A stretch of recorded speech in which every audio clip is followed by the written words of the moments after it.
¿Cómo estás? Bienvenido al grupo en este día. Hoy vamos a hablar de una de las evidencias de cultivar el carácter de Cristo o una de las 9 evidencias del fruto del Espíritu. Hoy vamos a retomar o remontar el tema de la paciencia. Hay 2 palabras en la Escritura que se traducen como paciencia. Una de ellas es upomone, que significa perseverancia ante las situaciones o circunstancias, soportar, permanecer debajo, no sucumbir bajo la presión de las pruebas. Esto se traduce como constancia o paciencia. Está estrechamente relacionada a otra palabra que es elpis, que significa esperanza. No como la entendemos a veces nosotros, como algo de ilusión o un tal vez o un quizás, sino que tiene un firme concepto y es el deseo de algo bueno con expectativa de obtenerlo. Esta esperanza es lo que motiva la paciencia. Pablo habla de ello diciendo, corramos con paciencia la carrera que tenemos por delante. ¿Cuál era la esperanza de Pablo? Era el galardón que tenía prometido en su vida eterna. Otro ejemplo profundo y muy fuerte acerca de la esperanza que motiva esa paciencia lo encontramos en la vida de Job. Job era un hombre que en su corazón deseaba y anhelaba totalmente agradar a Dios, temía a Dios. Y ¿sabes qué? En un momento de prueba él pierde su familia, pierde sus pertenencias, pierde hasta su propia salud. En esos momentos, ¿cuál fue la esperanza que sostuvo a Job en esa paciencia para no perder su integridad y su relación con Dios? Lo encontramos en el libro de Job, en el capítulo 23, verso 8, donde él dice, mas él, refiriéndose a Dios, conoce mi camino, me probará y saldré como el oro. Más allá de no entender las circunstancias o los porqué de ese proceso, su esperanza estaba basada en la confianza en Dios y en el proceso que vivía, que sabía que le ayudaría bien. Job no tenía la Biblia que vos y yo tenemos para leer Romanos 8, en donde dice todas las cosas ayudan a bien a aquellos que aman a Dios. Pero él se sostuvo allí como viendo al invisible. ¿Sabes qué? En el proceso del oro es tremendo, es un metal que se pone a alta presión y alta temperatura, en el cual el orfebre va sacando la escoria que va surgiendo y va saliendo arriba. La idea es que el oro refleje la cara del orfebre en forma nítida. En 1 Corintios, capítulo 10, verso 31, dice, hagan todo para la gloria de Dios, que nuestras acciones reflejen lo que Dios es y su gloria. En 2 Corintios 3, 18 dice, viendo a cara descubierta, somos transformados en su imagen de gloria en gloria. Job anhelaba en su corazón reflejar el carácter de Dios. La segunda esperanza que era firme en el corazón de Job la encontramos en el en el capítulo 19, versos 25 y 27, donde él dice, yo sé que mi Redentor vive, se levantará del polvo y después de deshecha mi piel, mi carne verá a Dios. ¡Qué tremendo! Como te digo, no tenía la Biblia y las promesas hermosas que tenemos del Señor hoy para leer, pero él tenía convicción en su corazón de que iba a tener un cuerpo renovado y que se iba a encontrar con Dios cara a cara. Concluimos en esto en que sin esperanza no hay paciencia, sin paciencia no hay madurez, sin madurez no hay reflejo y sin reflejo no hay gloria. Colosenses 1:27 dice, Cristo en nosotros, la esperanza de gloria. La segunda parte o la segunda palabra que la Biblia traduce como paciencia es macrotumia. Es traducida como paciencia o longanimidad. La paciencia de la cual habla esta palabra es la de ser sufrido, la de contenerse antes de pasar a la acción, la de abstenerse a vengarse, pudiendo o teniendo la capacidad de hacerlo. La paciencia es una cualidad del fruto que nos lleva a no juzgar ni condenar a los demás y es prueba del poder de Dios en nuestras vidas. Esta paciencia es inspirada por la misericordia de Dios sobre nosotros y reflejada a través nuestro hacia los demás a medida que caminamos y somos llenos de Él. Entonces decimos que macrotumia es paciencia con respecto a las personas, como leímos anteriormente o dijimos anteriormente también de upomone, que es en relación a las circunstancias. En la Biblia muchas veces son usadas juntas y una es traducida como paciencia y la otra como longanimidad. ¿Qué inspira o motiva la macrotumia? Esta paciencia hacia las personas. Como ya dijimos, es la misericordia, es la compasión, la pena activa, el sentido de bondad y de piedad. Comparando, podemos decir de que como respondemos a las circunstancias es importante, pero como respondemos con nuestra paciencia a las personas es crítico. Es más fácil tener paciencia en las circunstancias que con las personas. Cuando se establecen prioridades, las personas, recordad, están siempre por encima de las circunstancias. Con las personas que ponen a prueba nuestra paciencia necesitamos la liberación y la manifestación del fruto del Espíritu, que es solamente la expresión del amor y la misericordia de Dios a través de nosotros. Podemos pedir upomone a Dios, paciencia y perseverancia, fuerza para soportar una situación. Pero la macrotumia, la longanimidad, la paciencia hacia las personas es imposible en nuestras propias fuerzas. Cuando haya frustración en el intento, tenés testimonio vívido de que solo es la expresión del Espíritu Santo en nosotros. El amor y la misericordia de Dios hacia el hombre es lo que inspira su macrotumia. Te pinto un cuadro. Mira, en 1 de Génesis Dios habla de la creación. Y en cada cosa que hace Dios, la luz, los cielos, la tierra, el mar, las plantas, los árboles, aún en el hombre, Dios dice y Dios vio que todo era bueno. Dios pone al hombre sobre la creación como corona de esta misma para señorear y para que se deleite en ella. Pero en Génesis, en el capítulo 6, en el verso 11, vemos un cuadro totalmente distinto. Hablando del hombre, dice que el corazón y la mente del hombre se llenó de maldad todo el tiempo y esto produjo dolor en el corazón de Dios. Mas Noé, lo sigue diciendo la Escritura, fue un hombre justo en medio de una humanidad depravada. Dios habla con Noé y le da la comisión de construir un arca para salvación y de declarar el juicio de Dios. 120 años de paciencia pasaron hasta la llegada del diluvio. ¿Sabes qué? Nadie se arrepintió, pero en el corazón de Dios no quería Él que ninguno pereciera, sino que se arrepintieran de sus malos caminos. A esta altura te das cuenta de que la macrotumia solo puede nacer en el corazón de Dios y solo se puede experimentar y reflejar por el Espíritu de Dios en nuestras vidas. Romanos 14:13 dice, así que ya no nos juzgamos los unos a los otros, sino más bien decidir no poner tropiezo u ocasión de caer al hermano. Aprendemos a través de estas contraposiciones entonces. La paciencia es esperar en misericordia, retardar el juicio.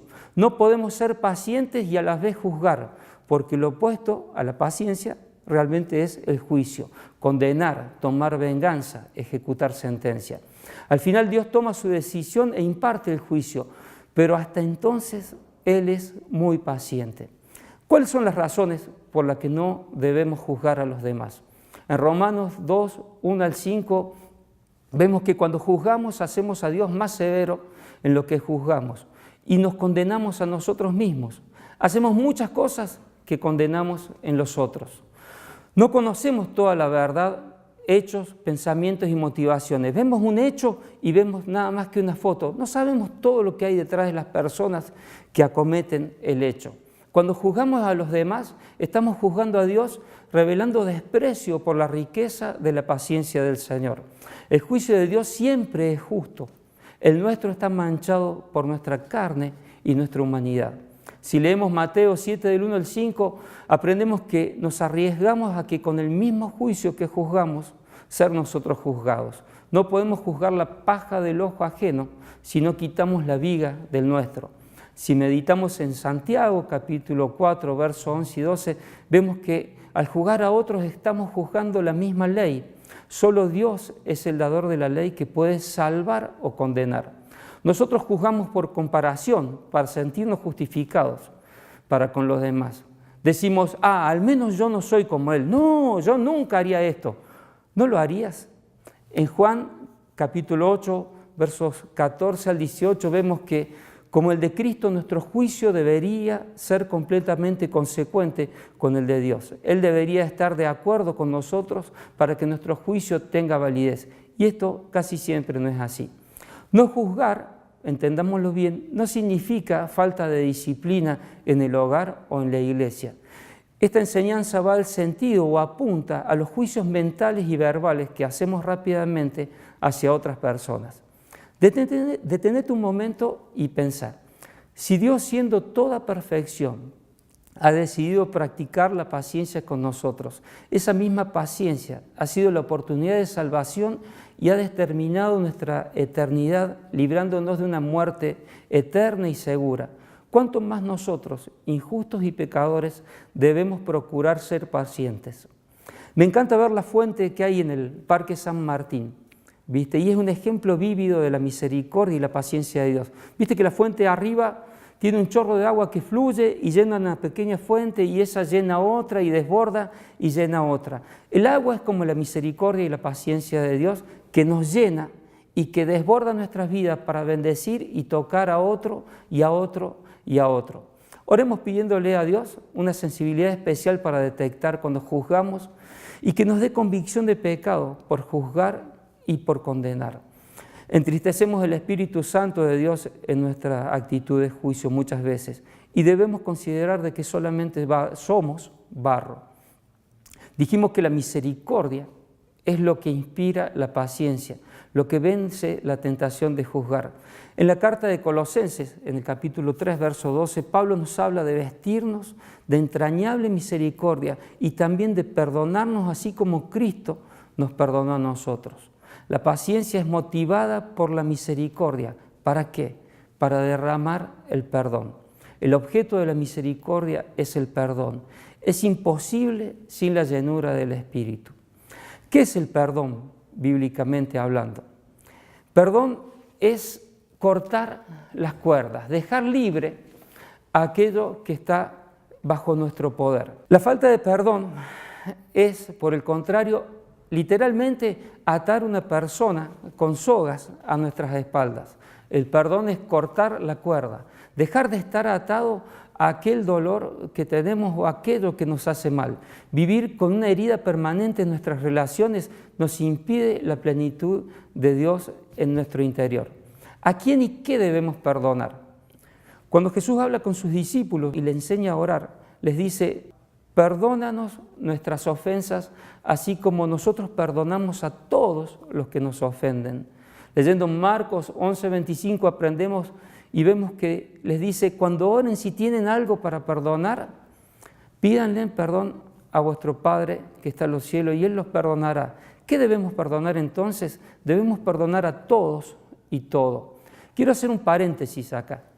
Más lejos de toda verdad es que estemos planteando en este momento y diciendo: mira, arréglatela como sea, no importa lo que sufriste, no me interesa, vos tenés que perdonar sí o sí.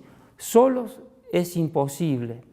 Por más que te esfuerces, es imposible. Por eso el Señor nos invita a ser llenos del Espíritu y a llevar su fruto. ¿Tenés derecho a estar enojado? Sí. ¿Tenés derecho a estar dolido? Seguramente que sí, es así. Pero ¿sabés qué? Recordá el concepto de paciencia como fruto del Espíritu. No es debilidad, no es negación de los hechos, no es indiferencia, no es decir acá no pasó nada, ni apatía, ni pereza, ni falta de reacción. Es la cualidad que tiene una persona que puede vengarse, pero se abstiene de ello. ¿Por qué debemos perdonar?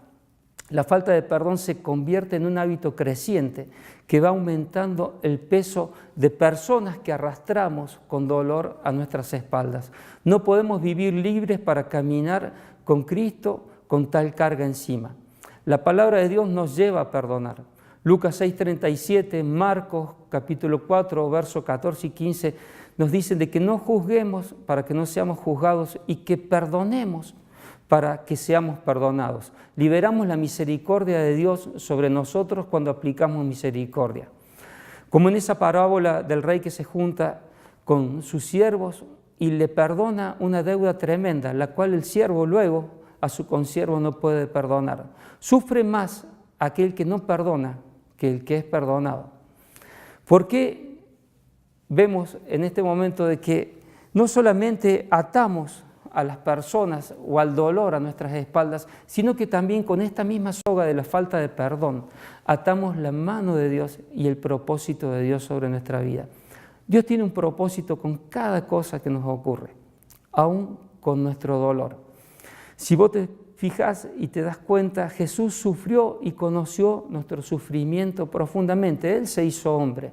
Él nos consuela y nos lleva a compartir de su persona y su consuelo. Es muy distinto indicar a otro qué hacer, haberlo vivido y conocer profundamente una situación. Esto nos ayuda también a no juzgar y a aplicar misericordia. Otra buena razón para perdonar es no entristecer el Espíritu Santo, como lo menciona Pablo en Efesios 4, 30 al 32. Toda amargura, todo enojo, toda falta de perdón la debemos desechar. Dice, sean benignos y compasivos unos con otros, perdonándose los unos a los otros, así como Dios los perdonó en Cristo. Pablo mismo, relatándole su vida, parte de su vida a Timoteo, en la primera carta a Timoteo, se da como ejemplo. Dice, Cristo vino al mundo a salvar a los pecadores, de los cuales yo soy el primero. Pablo fue perseguidor de la iglesia en otro tiempo. Se da a sí mismo como ejemplo de la misericordia y de la paciencia y del perdón de Dios. Nos alienta a acercarnos por perdón al Señor, aun si nuestro pecado ha sido perseguir a nuestros hermanos con falta de perdón y con juicio. En Lucas 7, capítulo 36 al 50, el Señor nos enseña que aquel a quien se le perdona mucho, mucho ama. Podemos decir entonces de que aquel que siente y reconoce la paciencia de Dios en su vida puede ser más paciente. Debemos preguntarnos, ¿cómo nos perdona Dios en este punto? Y si leemos 1 Juan capítulo 1, verso 9, dice que Él perdona el 100% de nuestros pecados confesados y nos limpia de toda maldad. Si leemos al salmista en el Salmo 130, versos 3 y 4, Dios nos perdona totalmente y decide no recordar más nuestros pecados. No anda llevando un registro de nuestros pecados para echárnoslos en cara cada vez que caemos una y otra vez. Él renueva su misericordia sobre vos y sobre mí cada mañana. Solo Dios puede perdonar así. Es verdad, solamente Dios puede perdonar así, pero por eso nos invita a ser llenos de su Espíritu. No es en nuestras propias fuerzas. Tome la iniciativa y deje a Dios obrar el resto. Muchas veces, y ha sido la pregunta que he tenido hasta hace 15 minutos antes de llegar acá en mi corazón, ¿cómo ser lleno del Espíritu? ¿Cómo ser llenos del fruto del Espíritu de Dios? El Señor me trajo una palabra al corazón con respecto a esto, y es en Juan 15:4, donde dice, permaneced en mí y yo en vosotros. Como el pámpano no puede llevar fruto por sí mismo si no permanece en la vid, así tampoco vosotros si no permanecéis en mí. Yo soy la vid, vosotros los pámpanos. El que permanece en mí y yo en él, éste lleva mucho fruto. Y dice, porque separados de mí, nada pueden hacer. ¿Sabes qué? En el momento más duro que nos tocó pasar en nuestras vidas, a mi esposa y a mí, ella a punto de morir, se acercó una persona y nos dijo, no entiendo cómo ustedes siendo tan creyentes, creyendo tanto en Dios, Dios permite que le ocurran estas cosas. Mi respuesta en el amor del Señor fue decirle, mira, no sé por qué Dios permite esto, pero de algo estoy seguro, no me voy a enojar ni voy a discutir con aquel que puede levantarla del lecho de muerte.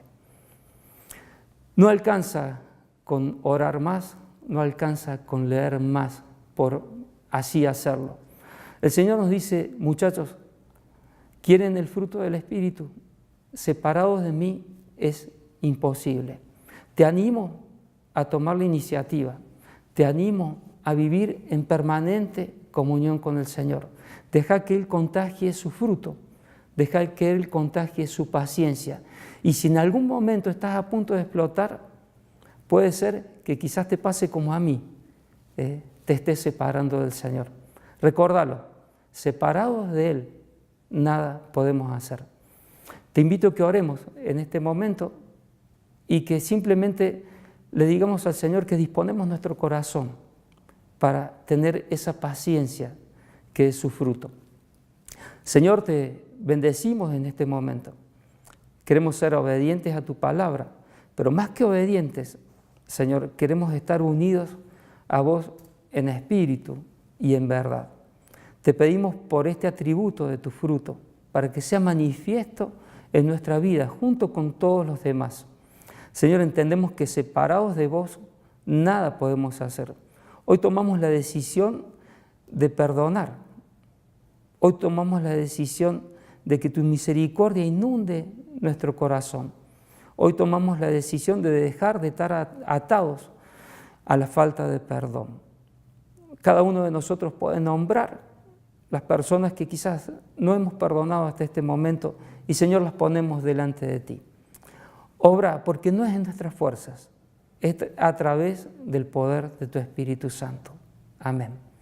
Ahora te invito a que junto con tu grupo estés trabajando en las preguntas que van a compartir. Que Dios te bendiga mucho.